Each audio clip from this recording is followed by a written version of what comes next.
بونجور. معكم أيت علي A3E.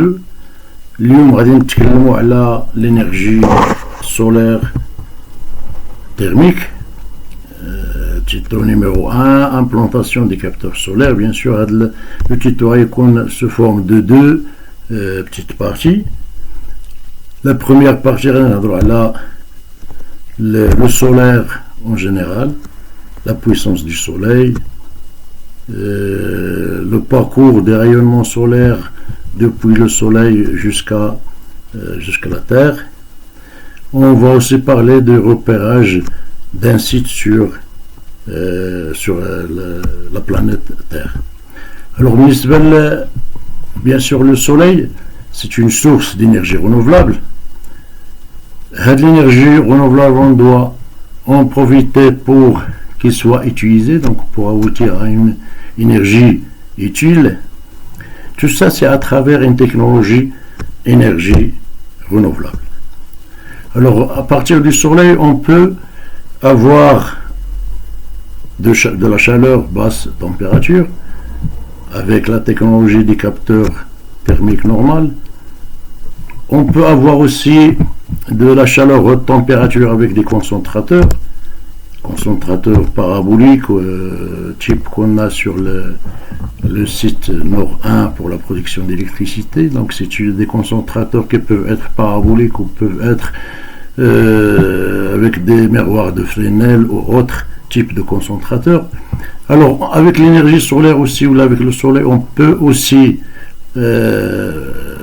fabriquer des séchoirs et des fours solaires pour la cuisson et le séchage. L'énergie solaire aussi, on peut, à travers des capteurs, la technologie des capteurs photovoltaïques, on peut avoir l'éclairage, le froid, le pompage et autres utilisations. Alors, pour maîtriser cette technologie des énergies renouvelables, il est très nécessaire de connaître le soleil lui-même. Alors, le soleil, c'est un réacteur de fusion nucléaire qui fonctionne depuis 5 milliards d'années. La température à la surface du soleil, elle est de l'ordre de 6000 degrés Celsius. Le soleil aussi, il émet une puissance de 65 300 kW par mètre carré. C'est une puissance qui est très énorme, bien sûr. Alors, cette puissance, elle est dégagée partout dans l'atmosphère avec une vitesse donc de 300. Donc cette énergie-là, cette puissance-là, ce rayonnement, ils ont qui émet cette puissance énergétique. Donc ils ont une vitesse de 300 000 km par seconde, ce qu'on appelle la lumière, la vitesse de la lumière. Donc ces rayonnements, une partie des rayonnements qui arrivent à l'atmosphère, donc après avoir traversé 150 millions de kilomètres, donc il arrive au niveau de l'atmosphère avec une puissance de 1367 watts par mètre carré. C'est ce qu'on appelle la constante solaire. Bien sûr, cette puissance-là, quand il traverse l'atmosphère pour arriver au niveau de la Terre, au niveau du sol, donc il y a bien sûr une partie qui doit être réfléchie, une partie diffuse. Donc ce qui arrive à une surface terrestre sur un plan horizontal, il est de l'ordre de 1000 watts par mètre carré comme puissance maximale. Alors je dis bien maximale parce que 7000 watts par mètre carré sur le niveau de la Terre, il peut être atteinte donc quand la position du soleillement elle est perpendiculaire au plan horizontal du site. Bien sûr avec un temps clair. Alors s'il y a des nuages, donc cette valeur de 1000 watts mètre carré ne peut pas être atteinte, donc on doit être avec quelque chose comme 500-400 watts par mètre carré. Donc s'il y a beaucoup de nuages, on peut même ne pas atteindre les 500 et les 400, on peut atteindre de 250 à 200 watts par mètre carré. Il y a bien sûr la position du soleil, parce que à midi solaire, c'est là où on peut avoir le maximum, c'est là où il y a le soleil qui est perpendiculaire à la surface horizontale sur Terre, le plan horizontal sur la Terre. Au moment du lever du soleil et du coucher de soleil, donc vous voyez qu'il y a une distance très épaisse à parcourir, donc le rayonnement il est très faible, ou il est très faible par rapport à ce qu'on peut atteindre avec un rayonnement à midi solaire. Alors c'est ces données-là qui sont très essentielles à connaître pour savoir bien sûr étudier les orientations et étudier les inclinaisons des capteurs. Il y a d'autres choses, c'est de savoir notre situation sur la Terre. Alors la localisation de notre site sur la Terre, elle est très essentielle aussi, surtout la latitude. Alors pour repérer un point sur la Terre, donc on peut le repérer à travers deux paramètres. Donc il y a la latitude, ce qu'on appelle khotot diyal l'ard. La position latitude, c'est l'angle OM1 اللي هو la rencontre notre position sur la Terre et la rencontre du méridien de ce point-là sur le plan équatorial, les OM1, et le centre de la Terre. Donc l'angle phi, c'est ce qu'on appelle la latitude. Donc ce cercle-là, donc tous les points qui appartiennent à ce cercle, ils ont la même latitude. Alors pour la longitude, c'est en prenant un méridien d'origine, c'est le méridien d'origine qu'on appelle le méridien de Greenwich. Donc l'angle qui se ferme entre ce méridien et le méridien formé par le point M, donc c'est cet angle lambda, c'est l'angle qu'on appelle la longitude. Donc si on prend ça sur un lieu M sur le globe terrestre, on peut voir que M, donc il est situé sur ce cercle-là qui est la latitude de 45 nord. Donc bien sûr on précise nord si on est sur le pôle nord et sud si on est sur le pôle sud. Donc tout ce cercle là, les points qui se situent sur ce cercle, ils ont la même latitude, 45 nord. Pour la longitude de ce point, donc la longitude de ce point, donc c'est 15 ouest. Alors on parle, quand on est à gauche du méridien de Greenwich ou le méridien d'origine, on parle d'un angle en degrés ouest, et quand on est à droite, on parle d'un angle en degrés est. Donc là, notre position sur la Terre, ou le site d'étude, sa position sur la Terre, elle est très essentielle, et surtout la variable latitude, on va voir pourquoi. Alors si on parle un peu sur le mouvement de la Terre. Alors la Terre effectue un mouvement ou une ronde annuelle autour du Soleil. Donc la Terre effectue cette ronde 365 pendant 365 jours. Et en même temps, quand cette ronde se fait, donc la Terre elle fait un mouvement aussi de rotation par rapport à son axe nord-sud. Donc l'axe des pôles nord et le pôle sud. Donc en même temps, elle fait cette rotation-là sur une année, et il fait chaque jour une rotation par rapport à son axe. Une chose à préciser, c'est que le plan de l'orbite terrestre, le plan de ce mouvement-là, la perpendiculaire à ce plan-là, il forme un angle de 23,7 par rapport à l'angle nord-sud du globe terrestre. C'est l'angle qu'on appelle la déclinaison terrestre.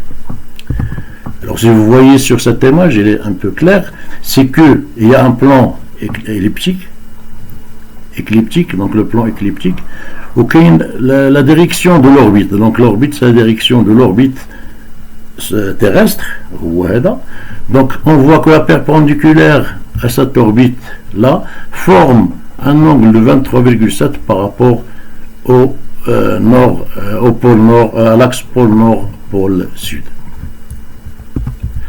Alors si on voit sur ce schéma là, alors c'est qu'on est, alors je dois revenir là pour dire que la rotation de la Terre à travers son axe, donc c'est celle qui nous donne les jours et les nuits, et le mouvement de la Terre à travers cette orbite terrestre, donc pendant les 365 jours, il nous donne la différence entre les saisons, bien sûr les équinoxes automne-été, automne-printemps, et les solstices d'hiver et solstices d'été.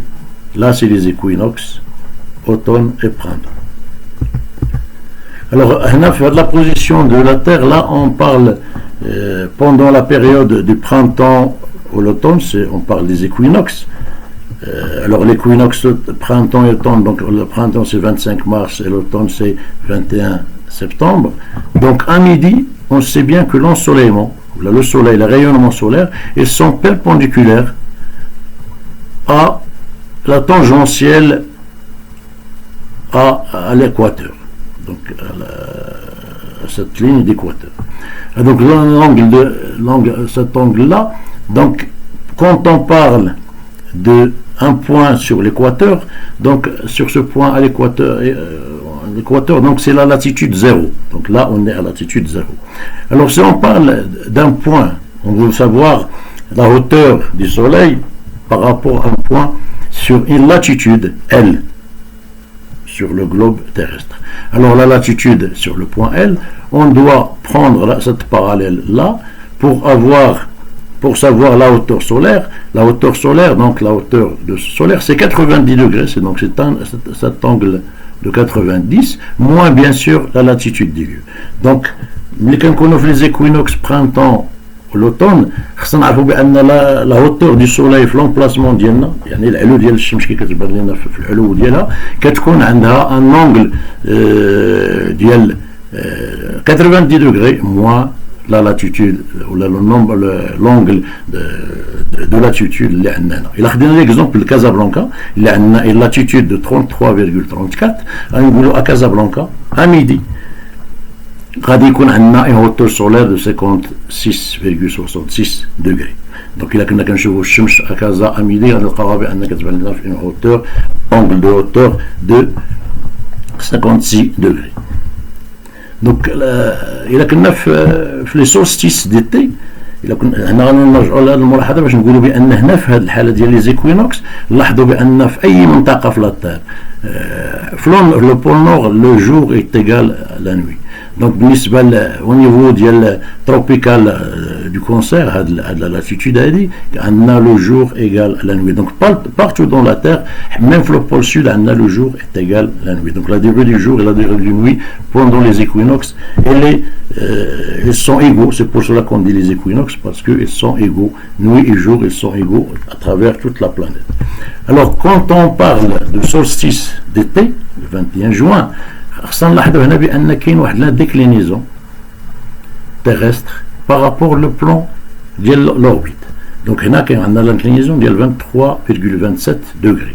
دونك الا بغينا نشوفوا لا هوتور سولير هنا، دونك لا هوتور سولير هي 90 موان هاد لو بتيت انغل. دونك هاد لو بتيت انغل سي لانغل ال موان 23,7، ce qui fait 90 موان ال موان 23 اللي غيعطينا 90 de la hauteur solaire à midi bien sûr في هذه la position بالنسبة للصيف ولا le 21 juin غيكون عندنا une hauteur ديال 90 moins la latitude اللي احنا فيها plus 23. donc إلا خدينا كازابلانكا par exemple اللي عندها 33,34 de latitude غنلقاو بأن la hauteur solaire est égal 90 moins 33,34 plus bien sûr la déclinaison terrestre liée à 23,27 qui va donner chez Ajab 80 degrés. Donc la hauteur solaire كنلاحظوا بأن في الصيف كتكون la hauteur solaire plus haute, donc كيكون عندنا un angle de 80 degrés. Donc إلا خدينا le solstice d'été. le solstice d'été اش كيبان لنا بأن كاين إلا كنا كنهضروا على لاتيتود هنا كنلقاو بأن la latitude est égale 90 bien sûr c'est l'angle de 90 moins le petit angle اللي هو L plus 23. Donc l'angle L plus 23,7. Donc 90 moins L plus 23 اللي هي la déclinaison terrestre, ça va nous donner 90 degrés la hauteur solaire, le solstice d'hiver le 22 décembre, à midi, et les 90 moins la latitude des lieux, moins 23,27. Alors, la latitude, plutôt la hauteur solaire, à midi, l'hiver, 22 décembre, on a un angle de hauteur. Donc, là, quand je vois il est de l'angle de 30,39 degrés. Alors, à part la localisation sur le globe terrestre, l'importance de la bachim qui les positions, le repérage du soleil dans le ciel. Le repérage du soleil, la deuxième partie, il y a les ombres, l'inclinaison la plus optimale, l'orientation la plus optimale, l'utilisation de l'énergie solaire. Je vous remercie beaucoup pour votre attention et merci encore.